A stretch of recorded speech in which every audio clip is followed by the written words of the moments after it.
हम सब हर दिन न जाने कितनी ही वेबसाइट्स पर क्लिक करते हैं, स्क्रॉल करते हैं और जानकारी लेते हैं। पर क्या कभी सोचा है कि इन सभी पेजों का जो ढांचा है वो आखिर बनता किस चीज से है? आज हम उसी बुनियाद को समझने वाले हैं, HTML यानी कि वेब का ब्लूप्रिंट। तो सवाल ये है कि आखिर इंटरनेट को एक साथ जोड़कर क्या रखता है? इसका जवाब शायद जितना हम सोचते हैं उससे कहीं ज्यादा सरल और बुनियादी है। चलिए इस मामले की तह तक चलते हैं।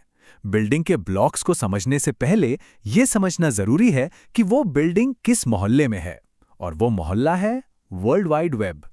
तो HTML आखिर है क्या? देखिए, इसका पूरा नाम है हाइपरटेक्स्ट मार्कअप लैंग्वेज। ये वो स्टैंडर्ड भाषा है जिससे वेब पेज बनते हैं और उन्हें एक ढांचा मिलता है। और हाँ, एक बहुत ज़रूरी बात, ये एक मार्कअप भाषा है, कोई प्रोग्रामिंग लैंग्वेज नहीं। मतलब इसका काम लॉजिक लिखना नहीं, बल्कि कंटेंट को एक शक्ल देना है। ठीक वैसे ही जैसे शरीर के लिए कंकाल होता है या घर बनाने से पहले उसका नक्शा।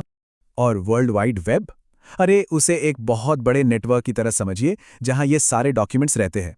ये आपस में जुड़े हुए डॉक्यूमेंट्स और रिसोर्सेज का एक सिस्टम है जिसे हम इंटरनेट के जरिए अपने ब्राउज़र का इस्तेमाल करके देखते हैं। एक वेब पेज उस ब्लूप्रिंट का बस एक पन्ना है।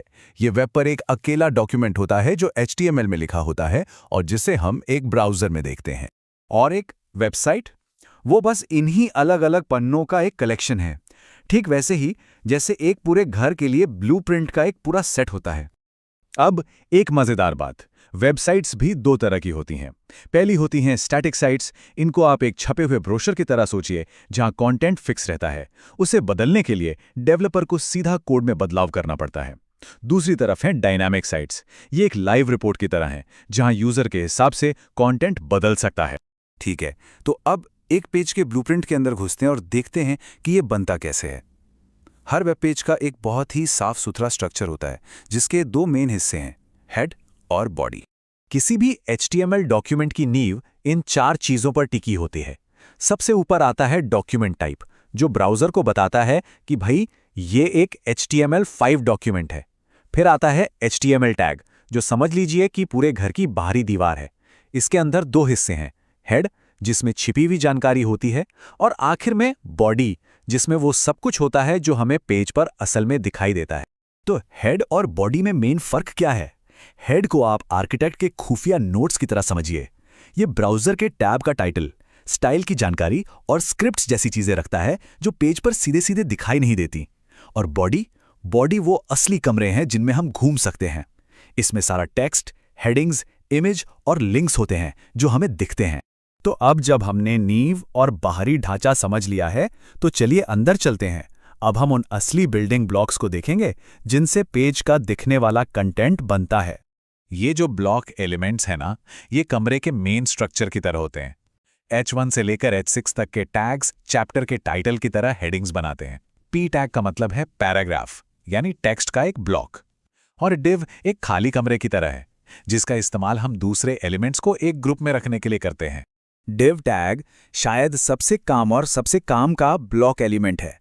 इसे खाली कंटेनर की तरह सोचिए जिसका इस्तेमाल आप दूसरे एलिमेंट्स को एक साथ रखने के लिए कर सकते हैं। ठीक वैसे ही जैसे आप फर्नीचर रखने के लिए कमरा बनाते हैं। कंटेंट को ऑर्गेनाइज करने के लिए ये एक बहुत ही पावरफुल टूल है। चलिए अब अपने इस ब्लूप्रिंट में फाइनल डिटेल्स डालते हैं। एक बार जब बड़ी संरचनाएं तैयार हो जाती हैं तो हम वो छोटी छोटी चीजें जोड़ते हैं जो कंटेंट को और बेहतर बनाती हैं।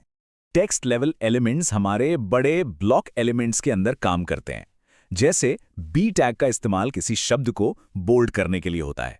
ये बिल्कुल वैसा ही है जैसे किसी कमरे के अंदर दीवार को पेंट करना या कोई डेकोरेशन का सामान रखना।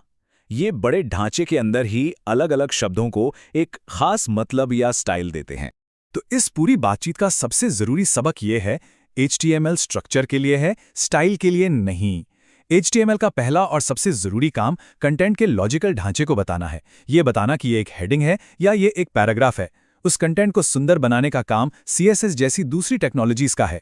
तो अब जब वेब का ये ब्लूप्रिंट, ये नक्शा किसी के सामने है, तो एक सवाल मन में आता है, अगर बनाने का मौका मिले तो क्या बनाना चाहेंगे? वेब सिर्फ इस्तेमाल करने की चीज नहीं है, ये कुछ ऐसा है जिसे अब समझा जा सकता है और शायद बनाया भी जा सकता है।